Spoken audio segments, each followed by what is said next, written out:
Welcome to Chapter 4 of the Biology of Emotion series, Letter to the Uninformed. Chapter 4 Avoid Tripping on Social Hurdles. Safe relationships are fulfilling and bring emotional closeness. Emotional closeness is recognizing the value of each other's emotions, often accompanied by sharing physical sensations, empathy, and emotional mirroring. By contrast, unfulfilling relationships are fraught with emotional distance and pose danger. Emotional distance is the lack of recognizing the value of each other's emotions, often without sufficient shared sensations, empathy, nor emotional mirroring. We rely on fulfilling, emotionally close relationships for many aspects of our well being. In essence, we navigate relationships to increase the probability of building safe, fulfilling, and emotionally close relationships that contribute to the well being of ourselves, our family, and society. Getting our needs met with and alongside other people in our society, friend group, or family can be challenging. There are many social hurdles along the way. Knowing the main social hurdles that we all encounter helps us navigate our relationships in a way that helps us create boundaries and opportunities to optimize safe, fulfilling, and emotionally close relationships with others. Optimizing doesn't mean changing someone, it means finding the most beneficial way to get needs met with what is available. A boundary is resistance to receiving undesired treatment, behavior, or interactions, or resistance to accepting lack of desirable treatment, behavior, or interactions. An opportunity is a situation conducive to interactions that could grow emotional closeness. Both boundaries and opportunities help relationships grow. While some people shy away from boundaries, seeking only opportunities, and others ignore opportunities, imposing only staunch boundaries. Both contribute to navigating relationships. Knowing that both are necessary opens our minds to explore new ideas and innovate ways to form relationships that are good for us. Now it is time to intercept messages from others and ourselves by navigating the clouds and riding the rainbows as explained below. Navigate the clouds of judgment, reproach, critique, and interpretation. Whenever we talk to someone, it is highly likely they go into one of the clouds of judgment, reproach, critique, or interpretation. See the list below. This especially happens when we express an unmet need. We do not need to try to get the other person out of the clouds. It is enough just to know which one they have entered. Realizing that many people go to the clouds and identify which one they are in gives us perspective for the need meeting journey ahead of us. It will help us evaluate the possibility of getting each other's needs met as we move away from danger and toward safety. Clouds. Clouds are initial responses to an expressed need and show up as judgment, reproach, critique, and interpretation. Judgment. A judgment is an opinion formed or decision made about a person. You are so blank. It's like you to insert terrible trait here. I would never do blank like you did. Reproach. Reproach is expressing disapproval, blaming, or shaming a person, glaring at you or giving you the evil eye. You're such a blank. We don't do blank that you did. Critique.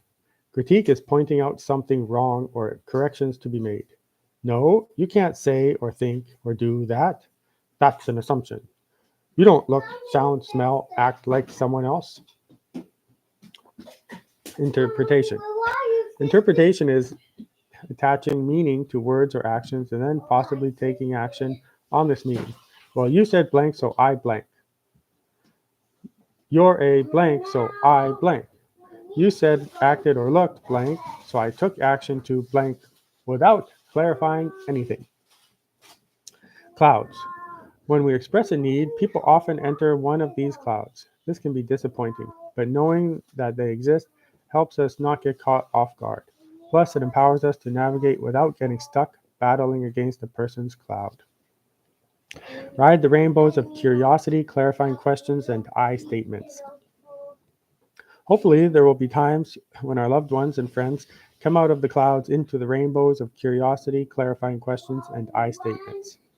I statements consist of saying a phrase that starts with the pronoun I and then includes a sensation, emotion, and need. To craft powerful I statements, Use the emo scroll sets of three, such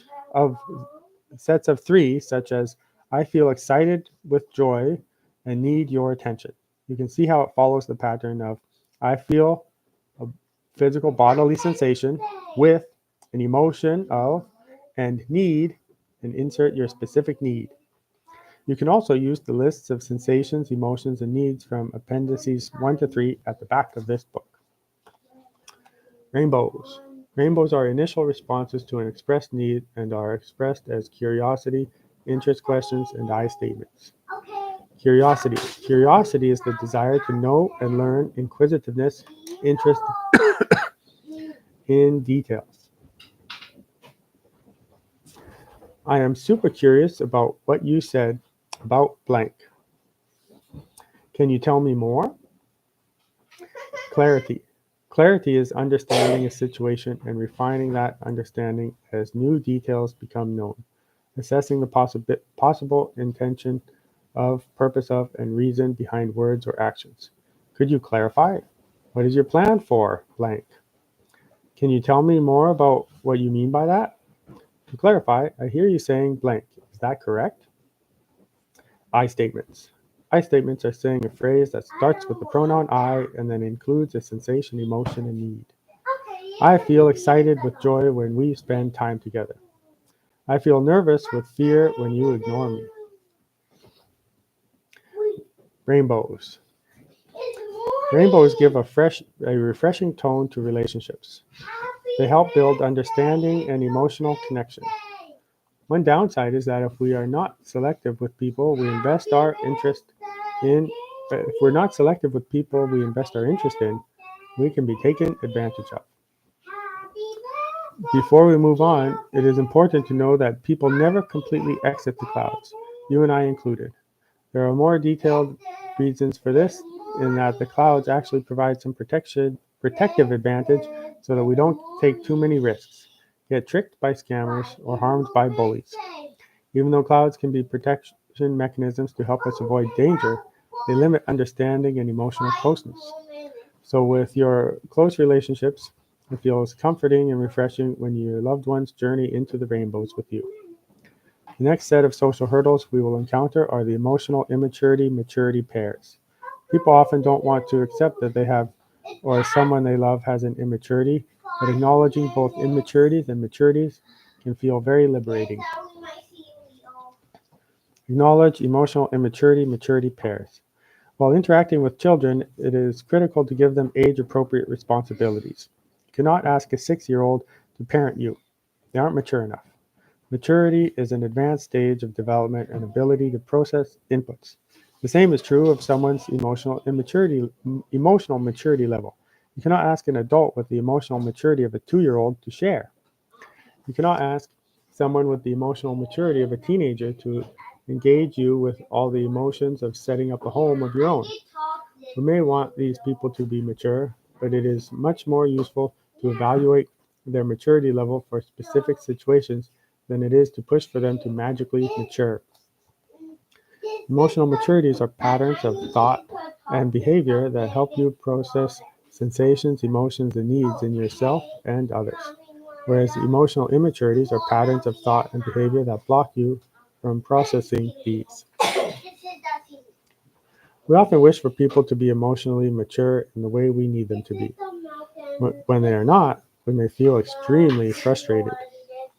Hoping that people magically mature in front of your very eyes is called a healing fantasy. The healing fantasy is wishful thinking and hoping that a person will become safe, emotionally mature, or create emotional closeness. You could also call it a maturing fantasy. Although it is possible that people mature with life experiences, it is not something that you can create. It is much more powerful and prudent to engage in communication that is congruent with their maturity level. Once you start meeting your own needs, you will likely get met with emotional immaturities from someone you care about.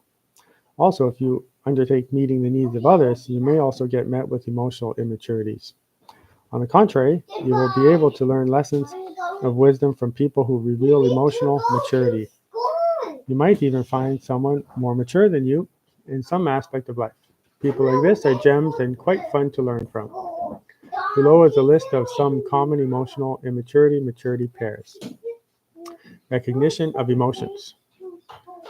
Doesn't recognize emotions as valid or recognizes emotions as valid. Communication. Acts out how they feel or communicates how they feel. Mixed emotions.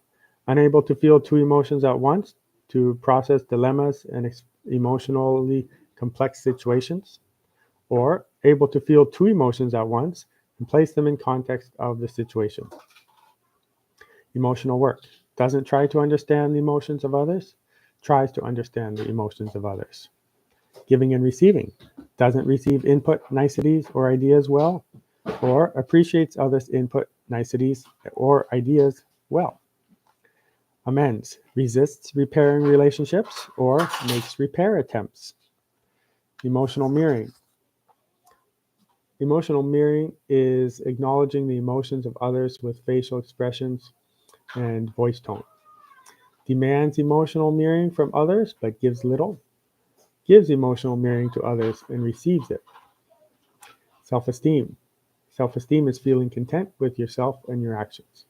Self-esteem depends on your compliance or hears your needs even when difficult, has their own sense of self. Roles. Social roles override needs or social roles complement attending to needs. Emotional closeness. Rejects emotional closeness or fosters emotional closeness. Time. Ignores the past and seems oblivious to the future, or recognizes the past and takes the future into account with potential attached emotions. Emotional immaturity maturity pairs. Emotional maturities help us process emotions in a way that leads to emotional connection with others, while emotional immaturities cause needs to be left unmet. Emotional immaturities often get normalized within family cultures and within larger societal cultures. It is an interesting exercise to imagine in what situations emotional immaturities could pose benefit. If you are a fan of history, you can often see potential survival advantages to many emotional immaturities throughout the ages. For example, in feudalism, it may be a real survival advantage to never question those of presumed authority during the threat of war. Whereas without the threat of feudal war, this demand could present a detriment to healthy growth and development or cause family tensions. While some emotional immaturities might have an advantage in a different time or place, others might come from social development, personality, societal norms, or genetics. The key is to be aware of how they provide benefits or drawbacks for you and at the moment so that you can know how to navigate them in relationships. Knowing that emotional immaturity maturity pairs exist helps us navigate our current relationships in a given situation. Our work is to evaluate the optimum response for us and our loved ones. Thankfully, we have a strong awareness of sensations, emotions, and needs to direct us. We express a need, then navigate the following social hurdles. Navigating relationships pathway map. So we have event to sensation, emotion, and need. It leads us to social hurdles, which include the following clouds and rainbows. Then emotional immaturity pairs, and we'll keep flowing on to the list of shoulds, cognitive biases, recalculating, transition points, internalizer, externalizer dynamic, role self, authentic self duality, power of a third party, evaluation, message sorting, optimizing, shared sensations and narratives, to the response, including boundaries and opportunities that lead us to avoid danger, unfulfilling emotional distance, or towards safety, fulfilling emotional closeness. People influence our responses. Learning how to navigate relationships is important because other people influence our responses. Sometimes these messages increase the chance of placing ourselves in danger, and sometimes the messages help us move towards safety. Being aware of the steps on this pathway helps us navigate to meet our needs and also the needs of others. Read the list of shoulds. When we communicate with others, we quickly encounter their list of shoulds. List of shoulds is the mental list of messages we gather over time from people and society pertaining to what we are obliged to do or how we must behave.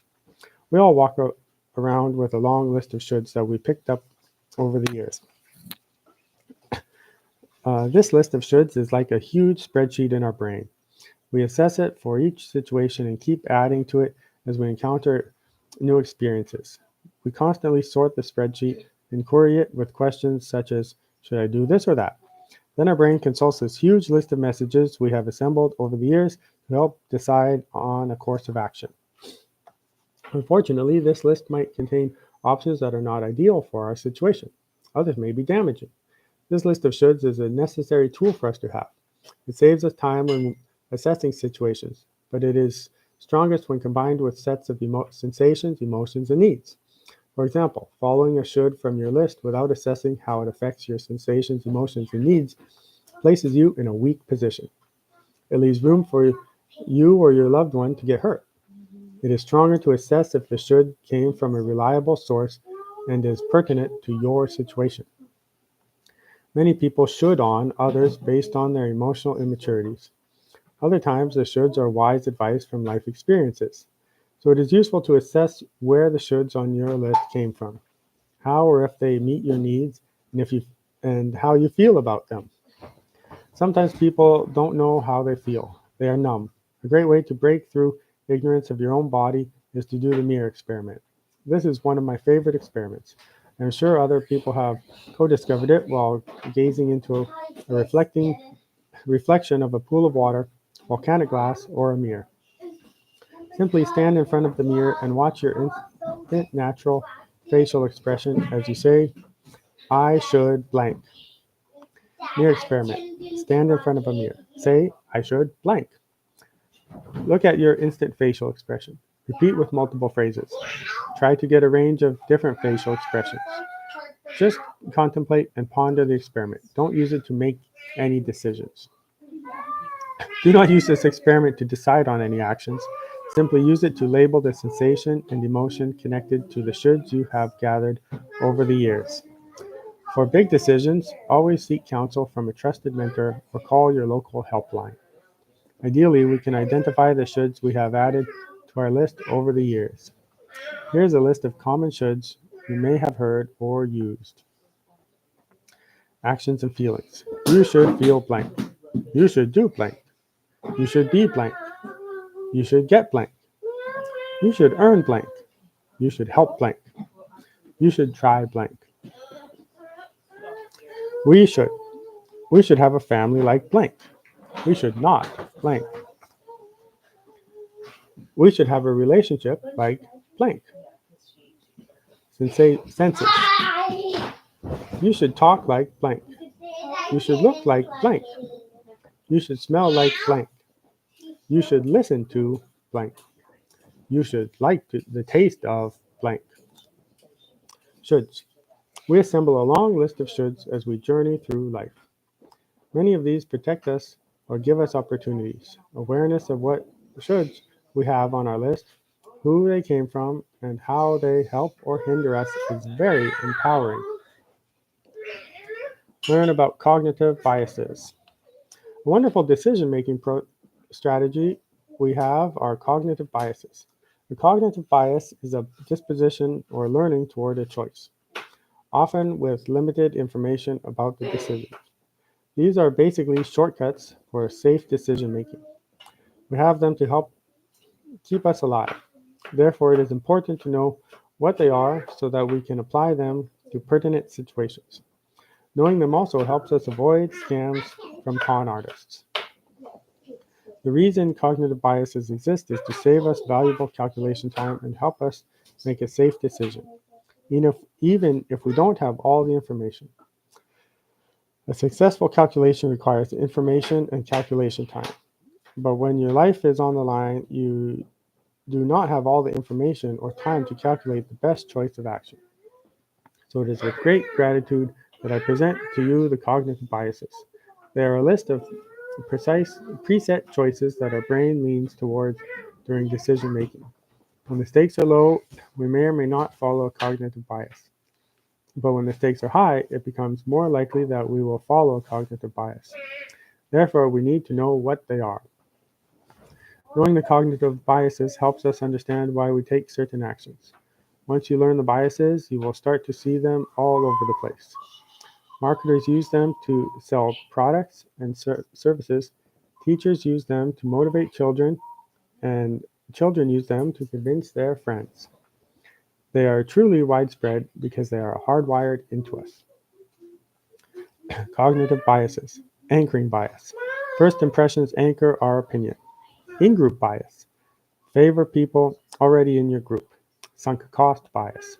Cling to things you already invested time, money, or emotion into. Dunning-Kruger effect. The more you know, the less confident you are, but if you only know a little, you tend to be overconfident. Groupthink. Follow the group instead of evaluating what is best. Knowledge bias. Assume that other people understand what you have already learned. Spotlight effect. Overestimate how much people notice about you. Cognitive biases. Cognitive biases exist to help us make rapid decisions for our own safety.